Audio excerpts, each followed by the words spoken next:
Hello everyone, welcome to the channel. In this video, I will show you how to download NBA 2K26 on your Android device. Let's get started. First, open the Google Play Store on your Android phone.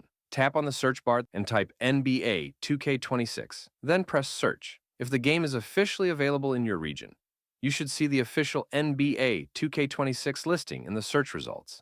Tap on it to open the game's page. Before downloading, make sure to check the developer name, app logo, ratings, and reviews to ensure you're downloading the official version and not a fake app. Once you've confirmed it's the correct game, simply tap the install button and wait for the download and installation to finish.